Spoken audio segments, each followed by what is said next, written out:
Assalamualaikum warahmatullahi wabarakatuh. Hai everyone, perkenalkan nama saya Alfa Laila Tunada dari kelas 11 Akuntansi 1.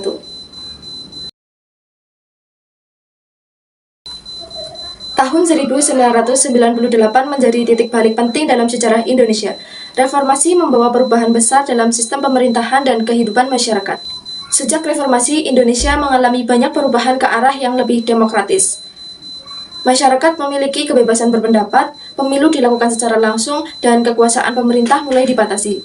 Namun, di balik itu semua, reformasi juga menghadirkan berbagai tantangan, seperti masalah korupsi, konflik sosial, dan dominasi elit politik.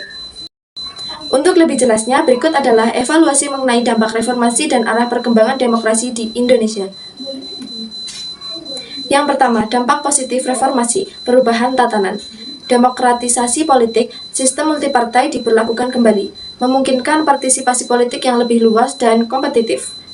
Pemilu demokratis, pemilihan umum termasuk pemilihan langsung kepala daerah menjadi mekanisme utama pengisian jabatan publik. Kebebasan berpendapat dan pers, hilangnya pembungkaman pers dan kebebasan berekspresi yang lebih tinggi yang sebelumnya sangat dibatasi pada masa Orde Baru. Amandemen Konstitusi, dilakukannya amandemen Undang-Undang Dasar 1945 untuk membatasi kekuasaan eksekutif, memperkuat legislatif, dan menegaskan jaminan HAM.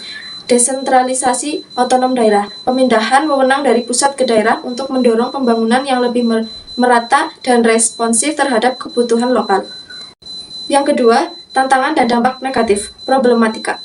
Munculnya demokrasi elit. Pengamatan menilai demokrasi era reformasi cenderung dikuasai oleh elit politik, oligarki, di mana substansi demokrasi untuk kesejahteraan rakyat belum sepenuhnya terwujud. Konflik sosial dan etnik. Runtuhnya otoritas pusat yang kaku awalnya memicu ketegangan horizontal dan konflik etnik atau agama di beberapa daerah. Masalah ekonomi dan KKN. Meskipun sistem politik berubah, korupsi, kolusi, dan nepotisme, KKN masih menjadi tantangan besar, serta dampak krisis ekonomi 1998 yang butuh waktu lama untuk pulih. Reorientasi identitas, kesulitan dalam perumusan bentuk demokrasi Pancasila yang benar, stabil, dan sesuai dengan nilai budaya Indonesia. Yang ketiga, arah perkembangan demokrasi saat ini. Demokrasi prosedural vs substantif. Saat ini, demokrasi Indonesia dinilai masih kuat dalam prosedur. Pemilu berjalan rutin, namun masih berjuang dalam kualitas substansial, kualitas kebijakan pengakuan hukum. Partisipasi publik, partisipasi masyarakat dalam pemilihan tinggi, namun masih perlu diimbangi dengan kebebasan sipil yang sehat, tantangan hukum dan kelembagaan. Fokus hukum utama kini adalah peningkatan efektivitas, efisien di keadilan dalam sistem peradilan serta lembaga negara. Kesimpulan, reformasi telah berhasil membuka pintu kebebasan dan mengubah Indonesia menjadi negara demokratis.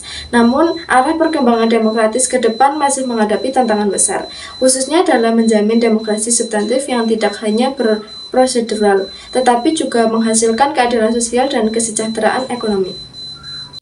Mungkin hanya itu yang dapat saya sampaikan. Apabila ada tutur kata yang kurang berkenan, saya mohon maaf yang sebesar-besarnya.